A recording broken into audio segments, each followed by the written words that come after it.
இனி ஒவ்வொரு நாளோட முழு காணொளியும் பதிவு பண்ணலான்னு இருக்கேன். அதாவது முழுமையாக அந்த நாள் முழுமையாக நான் தோட்டத்தில் என்ன வேலை செய்கிறேனோ அதை ஒரு பெரிய காணொளியாக.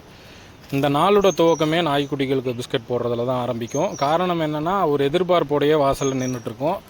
அதில் இந்த நாய்க்குட்டிகள்லாம் நான் வாசல்லே, அதாவது தோட்டத்துக்குள்ளேயே பிடிச்சு வைக்கிற மாதிரி தான். இல்லை அப்படின்னா பாதை ஓரத்தில் போய் மற்ற நாய்களோட, ஏன்னா தோட்டத்தின் அருகிலேயே ரோடு இருக்கனால மற்ற நாய்களோட வம்பிழுக்கிறது, இல்லை மற்ற நாய்கள் தோட்டத்துக்குள்ளே வர்றது, இல்லைன்னா தோட்டத்திலேருந்து பால் கொண்டுட்டு நம்ம தோட்டத்தில் வேலை செய்கிறன்னா போவார், அவரோட ஊருக்குள்ளே போய் வம்பிழுத்துட்டு வர்றது, இல்லை மற்ற நாய்கள் உள்ளே வர்றதுங்கிற பிரச்சனையெல்லாம் இந்த சிறிய செயல்னால் தவிர்க்கப்படுது. அதுதான் உண்மை. இன்னொன்று, வீட்டுக்கு முன்னாடியே இருந்த செவ்வாழைத்தாரை நான் பார்க்காம விட்டுட்டேன். ஏலத்துக்கு கொண்டு போகலான்னு சொல்லி கடந்த வாரமே முடிவு பண்ணி வச்சுருந்தேன். மற்ற வேலைகளை பார்த்துட்டு இதை அப்படியே விட்டுட்டேன். இப்போ எதுக்குமே பயனில்லை. அதாவது நம்மளும் பயன்படுத்த முடியாது, கடைக்கும் விற்பனை பண்ண முடியாதுங்கிற அளவில் சேதமடைஞ்சிருச்சு. அடுத்து தண்ணீர் எடுத்து விடுறதுக்காக வயல், அதாவது வாழை நடவு செஞ்சுருக்கிற வயலோட மூடியை திறந்து விட போயிருந்தேன். இந்த இடத்த நான் எதற்கு பதிவு பண்ணுறேன்னா, இந்த இடத்துக்கு நான் க்ரீஸ் வச்சுருந்தேன். இந்த மாதிரி மூடிக்கும் அறைக்கும் க்ரீஸ் வைக்கிறதுனால நம்ம கையாலேயே சில சமயம் வந்து நீண்ட நாட்களாக திறக்கலை அப்படின்னா மூடி வந்து இறுகிக்கும், நம்ம ரெஞ்சு எடுத்துகிட்டு போய் திறக்கிற மாதிரி வரும். அதுக்கு வந்து இந்த க்ரீஸ் வைக்கிறது வந்து அந்த அலைச்சலை தவிர்க்கும். இன்னொன்று, மக்காச்சோள வயலுக்கு வேலைக்காக 2 அண்ணா வரதுனால மண்வெட்டியை தயார் செஞ்சு வைக்கணும். எப்பொழுதும் நான் ஒருத்தன் தான் வேலை செய்கிறதுனால ஒரே ஒரு மண்வெட்டி மட்டும் தயாரான நிலையில் வச்சுருப்பேன். இன்று கூடுதலாக இன்னும் ஒரு 2 மண்வெட்டி தயார் செய்யணும்.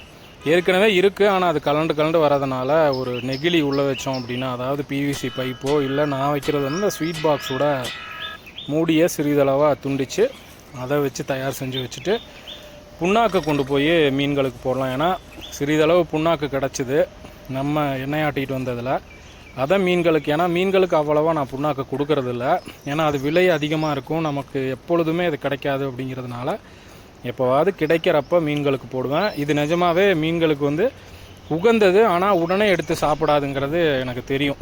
ஏன்னா இந்த உணவுக்கு இது பழகலை, ரொம்ப நேரம் யோசிக்கும். அதுவும் இல்லாமல் புண்ணாக்கு வந்து நல்லா ஊறி சிறு சிறு துகள்களாக பிரியும் பொழுது தான் அந்த மீன்கள் வந்து சாப்பிட ஆரம்பிக்கும். அதுவும் இல்லாமல் இது தினமுமே கொடுக்கறதுக்கு நமக்கு வாய்ப்பு கிடைக்காது. ஆனால் நம்ம சிறு சிறு துகள்களாக தள்ளி விடும் பொழுது நல்லா எடுத்து சாப்பிட ஆரம்பிச்சுது. ஒரு வித்தியாசமான உணவாக இருக்கட்டுமே அப்படிங்கிறது தான் என்னோட தோணல். ஆனால் கண்டிப்பாக மீன்களுக்கு வந்து கடலை புண்ணாக்கும் சரி, தேங்காய் புண்ணாக்கெல்லாம் அளவாக தான் கொடுக்கணும்னு நினைக்கிறேன். ஆனால் இது கடலை புண்ணாக்குங்கிறனால நல்லாவே எடுத்து சாப்பிட்டுச்சு. முக்கியமாக இது மீன்களுக்கு இயற்கையான முறையில் வளர்க்குறவங்க அந்த தீவனத்தில் சேர்ப்பாங்க, எனக்கு நல்லாவே தெரியும். இப்போ பார்த்திங்கன்னா இந்த சிறு சிறு துகள்கள் உள்ளே தள்ளி விட்டோன்னா அருமையாக எடுத்து சாப்பிட ஆரம்பிக்குது. முக்கியமாக இந்த திலேப்பி மீன்கள் எதை போட்டாலும் சாப்பிடும் அப்படிங்கிற நிலை தான். அடுத்து நம்ம வெட்டி வச்சிருந்த தாரில் உபயோகமாக இருக்கிறத மட்டும் பிச்சுட்டு மீதத்தை கொண்டு போய் கால்நடையில் கொடுத்துடலாம் அப்படின்னு. கால்நடையில் கூட இது கொடுக்க முடியாது அந்தளவுக்கு, ஏன்னா அழுகின பழங்களை கொடுக்கறது தேவையில்லாத வேலைன்னு எனக்கு தோணுது. ஓரளவுக்கு வெடித்து நல்லா இருக்கிறத, அழுகி போகாத பழத்தை கால்நடையில் கொடுத்துட்டு மீதமெல்லாம் கிணற்றில் வீசிட்டேன். மொத்தமாக ஒரு 50 பழத்தில் ஒரு 20 பழம் மட்டும் வீட்டுக்கு, அதாவது பழுத்து வெடித்ததெல்லாம் போக திரண்ட காய்கள் சிலதும் அடிசீப்பில் 2 இருந்துச்சு, அதை எடுத்து வச்சுட்டு நிஜமாக இந்த தார் நான் கொண்டு போயிருந்தேன்னா ஒரு 300லேருந்து 400 ரூபாய்க்கு போயிருக்கோம். நான் பார்க்கல, நம்ம வீட்டு முன்னாடி தானே இருக்குது, அப்புறம் வெட்டிக்கலான்னு கவனிக்காமல் விட்டு இப்போது கிட்டத்தட்ட 3/4 பாகம் சேதமாயிடுச்சு. செவ்வாழையில் இது ஒரு பெரிய பிரச்சனை. கவனிக்கலைன்னா பழம் வந்து அப்படியே மரத்தில் பழுக்காது, வெடிச்சதுன்னா அது பழுக்காது, அப்படியே அழுகி போயிடும். அதனால தான் செவ்வாழையை மட்டும் சரியான திரட்சியில் அறுவடை பண்ணிடணும், இல்லைன்னா பழுத்தும் பிரயோஜனம் இல்லை அப்படிங்கிறது தான் நிலை. பார்த்திங்கன்னா 3/4 பழங்கள் வெடித்து அப்படியே அழுகி போச்சு. நீங்கள் அதை சாப்பிடவும் முடியாது, ஏன்னா அந்த அழுகுனோட தொற்று வந்து எல்லா பக்கம் இருக்கும். அடுத்து தோட்டத்தில் மக்காச்சோளம் வயலில் வாய்க்காலில் இருக்கிற பணிக்கு அந்த அண்ணாக்களும் வந்துட்டாங்க. 2 பேர் மலையிலேருந்து நம்ம ஊர் பக்கத்தில் இருக்க பர்கூர் பகுதியிலேருந்து வந்திருக்காங்க. ஏன்னா சமவெளி பகுதியெல்லாம் அவ்வளோவா ஆட்கள் இல்லை, அப்படி வந்தாலும் குத்தகைக்கு தான் பேசுவாங்க. அந்த குத்தகைக்கு விடுறதுங்கிற வேலை வந்து நமக்கு செல்லுபடி ஆகாது. ஏக்கர் கணக்கில் குத்தகைக்கு விட்டோம்னா ஒரு 6000-7000 கொடுக்கணும், அந்த அளவுக்கு நம்ம செலவு பண்ண முடியாது அப்படிங்கிறது தான். நான் ஒரு வாய்க்கால் எடுக்கிறேன்னா அந்த அண்ணா எல்லாம் அடுத்தடுத்த வாய்க்கால் எடுத்துகிட்டு இருந்தாங்க. இது எனக்கு சின்னதுலேருந்தே நான் பழகின வேலை தான். அதுவும் களிமண் காடு, ஓரளவுக்கு நல்ல உழவு வந்திருக்கிறனால தான் வாய்க்காலே எடுக்க முடியுது. இல்லை அப்படின்னா கண்டிப்பாக நம்ம ஊன்ற பயிரும் சரியாக வராது, களிமண் காட்டில் ஈரப்பதம் நல்லா தக்க வைக்கப்படும். ஆனால் நல்ல உழவு செஞ்சு பயிர் பண்ணலைன்னா வேரோட்டம் கிடைக்காது. எந்த பயிர் நீங்கள் நட்டாலும் சரியாக வராது. ஆனால் நல்ல வேலையாக இந்த முறை பயிர்கள், அதாவது நல்ல உழவு செஞ்சு 4 பார்கள், அதாவது ஒரு மடையை திருப்புறேன்னா 4 பாருக்கு வந்து தண்ணி போகிற மாதிரி ஒரு அமைப்பை தான் உண்டாக்கிட்டு இருக்கோம். 2 பேர், ஒருத்தர் ஒரு வயலில், இன்னொருத்தர் அடுத்த வயலாம், அடுத்தடுத்த வேலைகள். ஏன்னா அவங்களுக்கு ஒரு தடவை சொல்லிட்டா போதும், அவங்க பாட்டுக்கு செய்ய ஆரம்பிச்சிருவாங்க. ஏன்னா ஒரு பகுதிகளில் ஒரு வழிமுறையை கடைபிடிப்பாங்க. நான் வந்து 4 காலுக்கு போகிற மாதிரி. ஏன்னா நமக்கு எவ்வளோ தூரம் வைக்கிறோம், சின்னதாக இருந்தால் நம்ம அதிகமாக பாயிற மாதிரி பார்கள் வைப்போம். நீளமாக இருந்ததுன்னா ஒரு 3 பார், 3 கால், 4 கால், அந்த மாதிரி. நாங்கள் கால்னு தான் சொல்லுவோம். அதை ஒரு பகுதிகளில் வட்டார வழக்கில் எப்படி வேணால் சொல்லலாம். இதில் பார்த்தா தெரியும் உங்களுக்கு. ஒரு மடையை திருப்புறோன்னா 4 கிடங்குக்கு போகும். கிடங்குன்னு சொல்கிறது எனக்கு தெரிஞ்சு சரியாக இருக்குன்னு தோணுது. அடுத்து அவுரி மீன்களுக்கு, அந்த கோய் மீன்களுக்கு வாங்கின தீவனத்தையே பழக்கிட்டேன்.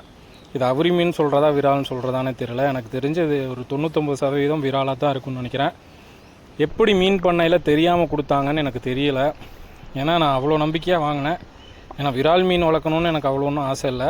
ஏன்னா அவுரி தான் வந்து அரிய வகை அப்படிங்கிறதுனால வளர்க்கணும் தான் வாங்கினேன். இது வரைக்கும் அந்த வாலில் வந்து அந்த புள்ளி வரலை.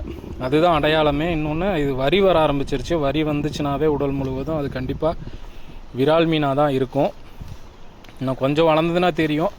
சரி, ஏதோ ஒரு மீன் 2ல் ஏதோ ஒன்று நல்லபடியாக வளர்த்து இதை கொண்டு போய் குட்டையில் விடலான்னு தான் இருக்கேன். அதுவும் இந்த மிதக்கும் தீவனத்துக்கு பழகிட்டதுனால எனக்கு இப்போ உயிர் உணவை தேடி அலைய தேவையில்லை. இல்லை அப்படின்னா நான் போய் குட்டையிலேருந்து மறுபடியும் பூச்சிகள் சேகரிச்சுட்டு வந்து விடணும். ஆனால் இந்த உணவை தினமுமே 3 வேளை போட்டாலும் நல்லா சாப்பிட்ருது. அடுத்து இந்த நேந்திரம் பழங்கள் 2 தார் உடஞ்சி விழுந்து அப்படியே வெயில்னால் பழுத்த பழங்கள் நிறையா இருந்தது. அதை போட்டு காணொளி பதிவு பண்ணினேன். நான் ஒவ்வொரு நாளுமே பதிவு பண்ணுவேன். அதை வந்து நான் யூடியூப்பில் போடலைங்கிறது. ஏன்னா சில சமயம் ஒரே மாதிரியான காணொளிகளாக இருந்தால் நான் பதிவேற்றம் பண்ண மாட்டேன். ஏன்னா பார்க்குறவங்களுக்கு ஒரு சலிப்பை உண்டாக்கும் அப்படிங்கிறதுனால முடிஞ்ச வரைக்கும் நான் பதிவு பண்ணதில் எது எனக்கு சுவாரஸ்யமாக தோணுதோ, புதுமையாக தோன்றக்கு இங்கே ஒன்றும் இல்லை. ஏன்னா இருக்கிற மீன்களே தான் இருக்கும். ஆனால் அந்த செயல்பாடுகள் மாறுபடும். சில சமயம் தயங்கி நிற்கிற மீன்கள் வந்து உணவை எடுக்கும். அதுவும் இந்த கரிமீன்களெல்லாம் நிஜமாகவே தண்ணீருக்குள்ளே பார்க்குறப்போ அவ்வளவு நிறமிக்கவையாக இருக்கும். இந்த ஃபிலமன் பாஸ் மீன்கள் நிஜமாகவே எந்த ஒரு உணவு கொடுத்தாலும் அருமையாக சாப்பிட்டு நிறம் வர துவங்குது. இன்னுமே ஒரு 3 மாதங்கள் கடந்து பார்த்திங்கன்னா எல்லா ஃபிலமன் பாஸ் மீன்களும் அருமையான நிறத்தில் இருக்கும். எப்போ பார்த்தாலும் பழத்தையே போடுறேன்னு நினைக்கலாம் நீங்கள். ஒரு நாள் நான் பழம் கொடுக்குறேன்னா பெரிய மீன்களுக்கு கண்டிப்பாக நான் பழம் தான் கொடுத்தாகணும். சிறிய மீன்களுக்கெல்லாம் உணவு பொறுக்கைகள், தவிடு, அப்புறம் அந்த பெல்லட், கால்நடையில் கொடுக்குற பெல்லட், இந்த மாதிரி முடிஞ்ச வரைக்கும் என்னால் வேறுபடுத்தி கொடுப்பேன். ஆனால் விலைக்கு வாங்கி தீவனம் போடுற அளவுக்கு எனக்கு ஆசையும் இல்லை, அது தேவையும் இல்லைன்னு எனக்கு தோணுது.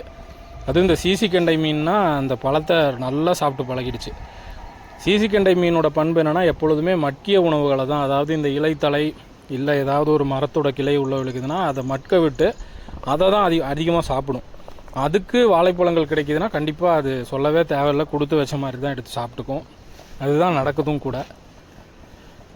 இதே போன்று தினமுமே நான் தோட்டத்தில் செய்கிறதில் எது நல்லதாக படுதோ, மற்றவங்களுக்கு பயனுள்ளதாக படுதோ, பார்க்குறதுக்கு சுவாரஸ்யமாக தோணுதோ அதை வந்து ஒரு 10லிருந்து 15 நிமிடம் வர மாதிரி காணொலிகளாக போடலான் இருக்கேன். இதில் எது நல்லதாக அமைதோ அதில் சிறியதாக எடுத்து ஒரு ஷார்ட்ஸு ஒரு லாங் ஃபார்மட் வீடியோங்கிறதோட நிறுத்திட்டு தோட்டத்தில் மற்ற வேலைகளை பார்க்கலான்னு நினைக்கிறேன். நிஜமாகவே இந்த பெரிய மீன் ஒரு முறையும் உணவெடுக்கும் பொழுது பார்க்குறதுக்கே ஒரு பிரம்மாண்டமாக இருக்குது. கண்டிப்பாக உங்களுக்கும் இந்த காணொளி பிடிச்சிருக்குன்னு நினைக்கிறேன். முடிஞ்ச வரைக்கும் தினமுமே ஒரு பெரிய காணொலியும் ஒரு சிறிய காணொலியும் கொடுக்குறேன். அதில் ஏதாவது ஒன்று மற்றவங்களுக்கு பயனுள்ளதாக இருக்கும்னு ஒரு நம்பிக்கையும் கூட.